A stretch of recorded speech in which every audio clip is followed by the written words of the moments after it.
Yo, what's up guys? Chris Ramsay here and welcome back to the Magic Training Facility. This episode we're going to cover the basic dribble. Now a lot of you probably already know how to dribble, but today I'm just going to teach you a few subtleties for those of you who don't know. Now a dribble is something you can use in a selection process, so if you're going to have a spectator select a card, this is a nice way of doing it when they say stop and they look at that card and you dribble the rest on top, which could help you with your magic. Or you could also use it in cardistry. Dribbling is just a natural thing you do with a deck of cards when you hold it, and it displays some form of skill and dexterity to impress your peers or whatever. Now once you learn the dribble, there are different things that you can apply this to. There's the anaconda. We're not going to teach the anaconda, that's not our move to teach, but what we are going to focus on is just a basic dribble and to give you guys the tips in order for you to develop the muscles that you need in your hand to be able to dribble the cards nice and fluidly. And what I mean by that is not having it, because when you start dribbling, I'll do it with my left hand, it'll look like all chunky and clunky, right? When you develop those muscles over time, you'll be able to smoothly dribble those. Oh, that sound, right? All right, let's get into it. So to begin, I am using the Madison Hellions. This is the latest deck by Ellusionist. I'll leave a link below where you can pledge your soul to these cards. So to start off dribbling, there are many ways of doing it. When I started learning how to dribble cards, I used to grab them from the corners. So if you're right-handed, it would be the corners where you have the indices. Middle finger and thumb, and the index would apply pressure to the middle of the deck like so. They would then start to release from the thumb, kind of like in this fashion.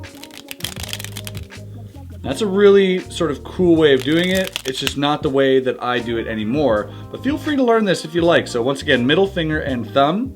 There's a pressure being applied with your fingernail here, the tip of your finger, and all you're doing is you're kind of releasing the tension with your thumb just a little bit. And it's going to be a little bit clunky at first, but when you get that muscle memory going in, you'll have it like really smooth, sort of like, kind of like that. But what I'm going to teach you instead is doing it this way. This is the way that I've learned, and this is the way that'll allow you to do multiple things using it, including this here, which is a nice little way of sort of displaying the card, or the cards rather.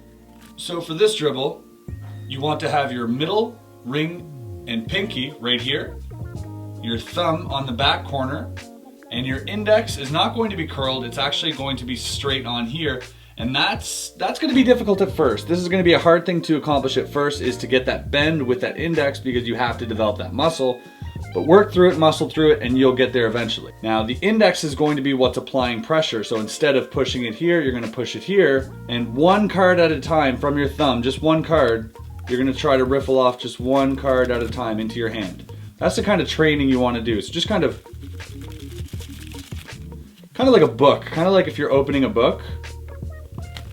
So if you're just beginning, I'll do this with my left hand. This is probably what it looks like. Right? Pretty cool. Not that difficult at all.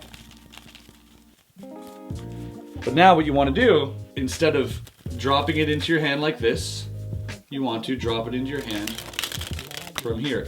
And as this goes down, notice my index. Notice what my index is doing. It's sort of stroking the side of the deck here, applying more and more pressure towards the end. Also, if you notice my middle finger, watch what my middle finger is doing. It's releasing. So as it holds there, it releases. Now it's just basically the ring and pinky that are holding it, because my hand starts like this claw position and sort of opens up, right? Because what I want to do is I want to release the cards one at a time. If I don't do that, that's kind of what happens, right? If I keep my hand in the claw position, I start getting clunky. So I kind of have to open that hand. And once again, that comes with time out of muscle memory. Here's a cool thing that you can do with this, as you've seen in the demonstration at first, was letting it run into your hand like that. So that might be, if you want to show the spectator, look, all the cards are indeed different. It's just a cool way of displaying it, or cool little flourish. So as you hold it here, and same principle, but you're going to put your thumb here just to stop those cards from falling forwards. like this. So ladies and gentlemen, I have 52 different cards right here. We're going to try something. Go ahead and say stop whenever you like. Stop right there. They look at the card. You dribble the rest down. You can pass at this point. You can do whatever you want. But that essentially is the dribble. All right, guys, that's it for me. Thanks so much for tuning in. If you like this video, please go ahead and leave a like and a comment below. It helps us out immensely, and we can't wait for the next video. See you guys on the next one. Have a good day. Peace.